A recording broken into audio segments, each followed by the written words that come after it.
Hi folks, I'm Greg. This is my lovely wife Janet, and we would like to welcome you to another episode of Flix with the Hicks, where each week we choose the best film we watched that week on DVD and the worst film that we watched on DVD, and we review them. Yeah. And this week I got to pick the worst movie. Okay, the worst movie that we watched this week is I Now Pronounce You Chuck and Larry, directed by Dennis Dugan. And excuse me on this, but I'm going to have to refer to some notes because there's a massive cast in this. It stars Adam Sandler, Kevin James, Jessica Biel, Dan Aykroyd, Ving Rhames, and Steve Buscemi. And there's more coming on these actors. That's just part of them. Yeah. Basically, it's made in 2007. It's about two firefighters who are best friends, Adam Sandler and Kevin James.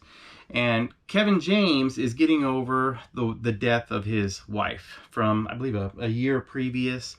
And he starts worrying about what's going to happen to his kids if something happens to him. What will happen to his retirement? He wants to make sure that it goes to his kids and that his kids are well taken care of.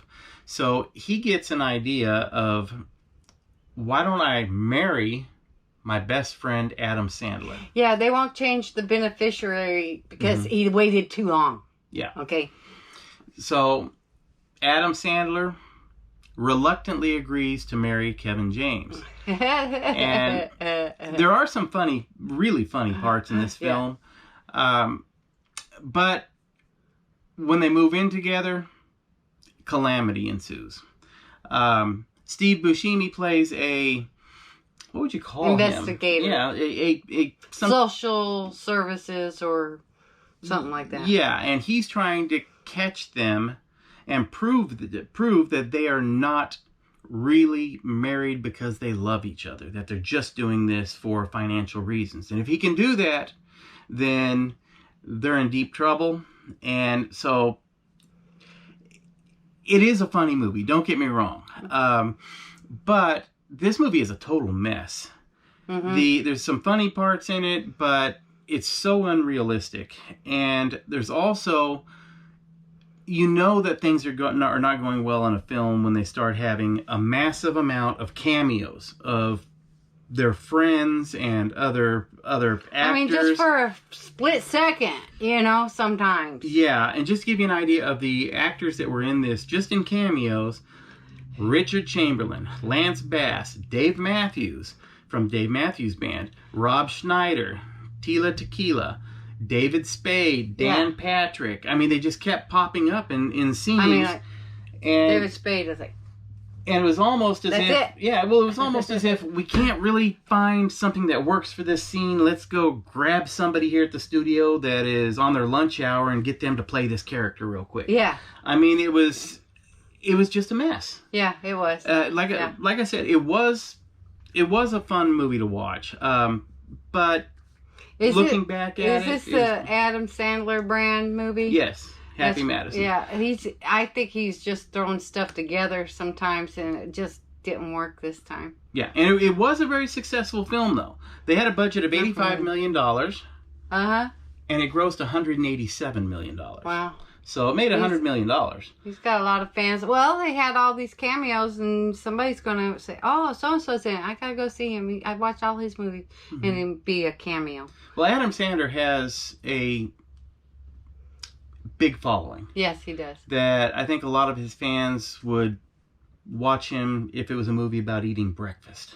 Yeah. Because he is funny. He is very funny. But this film just didn't... It had a lot of holes in it. And, they kept trying to cover holes with more jokes and more jokes. There was some really funny places, and I really enjoyed Rob Schneider as the minister. But it just wasn't a good film. Personally, my favorite line from the movie was said by Adam Sandler to Kevin James, and that was, "You're a lousy best friend and a shitty husband." The movie overall, on a scale of 1 to 100, I'd give it a 50, right in the middle. I'd say, if you're in the mood for a comedy, a slapstick kind of comedy and a little bit crude comedy, man, this is your movie. But if you're in the mood to watch a movie that you can really get into and an emotional movie, man, this isn't it. It just it's laughable at places. But overall, I'd say it's average. Yeah, I say it's, yeah, I'll give it 50. Wow, we actually agreed on the exact number. That's the first time. Yeah, it's like I could take it or leave it. Yeah, you got to be in the mood for an Adam Sandler type movie, and Kevin James, the Bart character type thing. You got to be in the mood for it. I mean, yeah, I thought it had some funny parts in it, but like you said, you got this person, this person, this person, this person, this person, just all of like, and that's all you saw of them. Yeah, one little bit, and that's it, and that's like you said, it's a mess. That's my biggest complaint with this film is that there were some funny scenes in it, but I look at it like if I saw this at the theater and I was paying to see this in a theater, is it worth sitting through a really mediocre film to see 2 or 3 funny scenes? Yeah, I wouldn't want to have to pay for it. Yeah, that would have been a waste of my night and my money, especially after popcorn and sodas. Okay. So, Janet got to choose our best movie of the week. And she picked a good one. All right. The best movie of the week, based on true events, Rosewood, Florida, in 1923. It's a tragic thing that happened there. And this is a great rendition of what happened, I believe.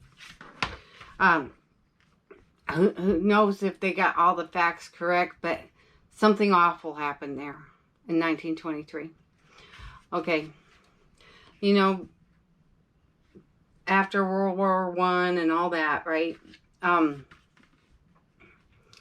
There's a lot of racism. There's still people, blacks are segregated and everything. So Rosewood was a black community, okay? And Alachua County, had plantations, and that's near Gainesville, Alachua County. I used to live right there, y'all. Gainesville and Rosewood is like southwest, just barely, of Gainesville. I lived there. Yeah, I didn't like it there. But anyway, Rosewood actually was made for $30 million and it lost money. It's $13 million is all it came in at the box office, I guess. But had Jon Voight as John Wright, which is a storekeeper, very instrumental in saving a bunch of people. What happened, there's a lady by the name of Fanny, played by Catherine Kellner. She's married to this redneck guy. And she's been messing around with guys in town. Okay, she had a boyfriend in town that beat her up one day, right? Well, and what is she going to tell her husband? And what's she going to tell her friends and neighbors? Well, she blamed it on a black guy. Okay, so things are stewing up. They're trying to, so there's posses. There's, the storekeeper, Jon Voight, John Wright, had a relationship with these folks and let them, they shopped in the store and everything. It's like he was trying to help them. There was a guy that was looking for land. He happened to be black, and Ving Rhames. Yeah, and he was a veteran, and he was instrumental in helping to save a bunch of women and children. But ended up, at least 8 people died. 2 white folks and 6 black. But according to some of the historians, they're saying a lot more than that died, actually, as far as black folks. But this is so good. It tells you the story. It's dramatic. It's inspirational. It's sad. But it makes you think of what our history was. Mm-hmm. But I can say that I really like this movie. And I want to see it again. It's the acting was fabulous. Yes, that's where I was going. Yeah. The acting, I've got goosebumps, you guys. I think the acting was wonderful. Mm-hmm.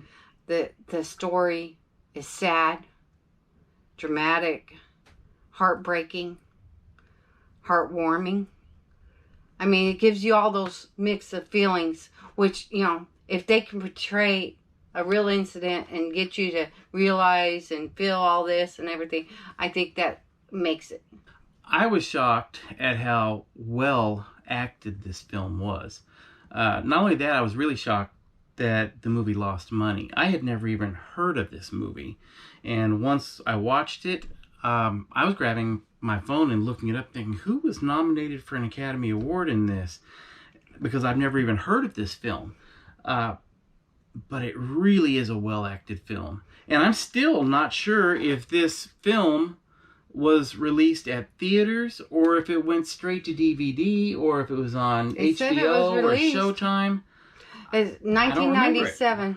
I don't remember it, and that shocks me. But a really, really well-made movie. And this is the type of movie that if you have not very good acting in it, it's going to be a total flop. And no, they picked the right people for each role.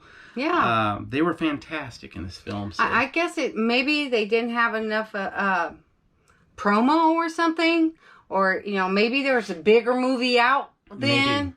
Maybe. You know, or something like that. Because it deserved more. I mean, seriously. But 0 to 100, you know, I'll give this one... like a 93. Really? That high? Yeah, I'll watch it again more than once. I would give it an 87. I would give it an 87. And I'm telling you guys out there, if you want to go out and pick out a film to watch for the evening and you want to surprise your family with something they've never heard of before that's really going to be good, boy, Rosewood. They're good into movie. dramatic. Good movie. It can be kind of graphic. Yes, and very frustrating. Frustrating very too. Very frustrating. Yep. Yeah. But I mean, it's for real. So. Yeah. Yep. I think it was a good film. Great film. Yeah. All right, guys. Well, thanks for watching us on this Flix with the Hicks. We do watch a lot of movies. And we just want to share it with you guys. So thanks for watching. Check out our Patreon and you know, keep watching some flicks, man. Take it easy, folks. Strange RV tours will take you places with Greg and Janet's smiling faces. You might see a crazy flavored soda review or some tips to fit your RV too.